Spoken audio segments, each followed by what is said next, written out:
Alright everyone, after a solid month of non-stop rioting and looting causing considerable amounts of damage, especially in the Minneapolis area, the Minnesota government had the audacity to ask the federal government for $500 million to help rebuild.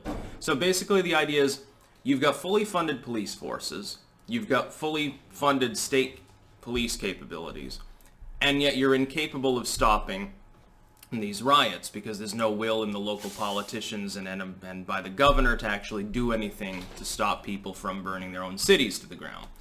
You let that happen, causing deaths, causing many assaults, arson, rape, all of these problems in the process for several weeks. Totally unrelated to, after like day 3 or so, completely unrelated to George Floyd.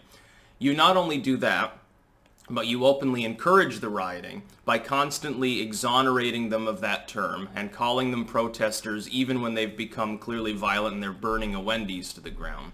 You partner with the drag corporate media to spread your bullshit propaganda about how BLM can't do anything wrong. They're just fighting for justice against police. And they want police accountability. Meanwhile, they're literally burning things in the background to the point where you've got news crews being attacked live on air and they're still calling them protests.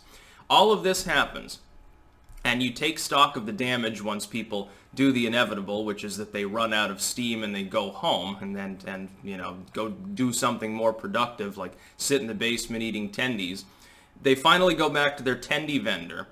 You haven't really bothered to try to arrest people involved. You're not really investigating. And you have the audacity to ask the federal government, through taxpayers like me, by the way, to bail you out of $500 million worth of damage that never would have occurred with proper policing.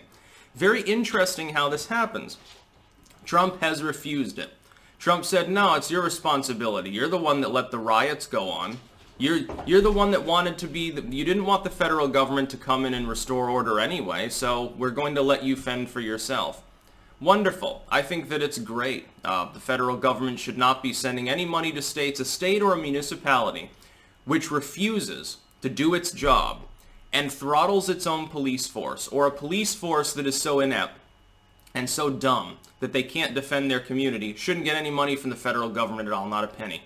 We should have a meritocratic system set up. See, this is the whole problem in the first place. The fact that we don't have meritocratic systems set up for police and instead have expansive and powerful unions is why when a police officer does crazy shit, they don't get fired. People wonder, well, this officer had like 20 violations and they were still working there. We don't understand it. It's because of the fucking unions, you idiot. It's not because of some evil right-winger trying to shield the police from any scrutiny and review. It's because the union will come after any politician that tries to dissolve the union or do anything about it.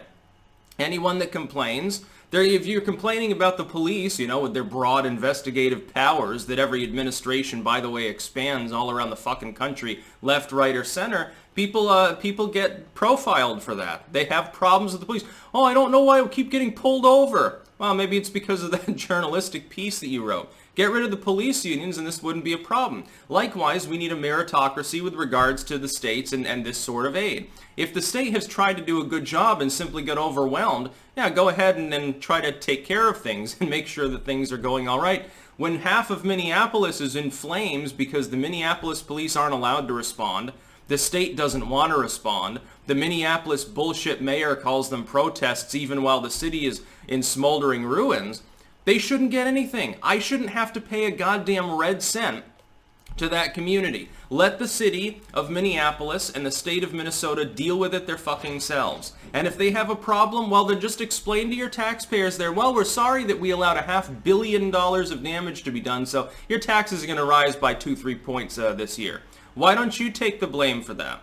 See, they want the federal government to have to get involved. It's funny, they come crawling to the same federal government that they've been spending weeks calling racist. Well, everything's fine here in Seattle. Oh, Mr. Trump, can we have some money, by the way?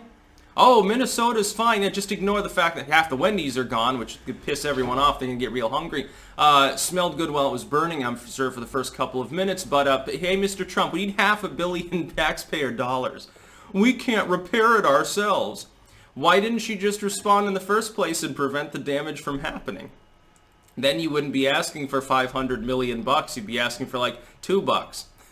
Oh my, somebody threw a brick through a car window, so we're billing the federal government $39.99 for its replacement at Windshield World.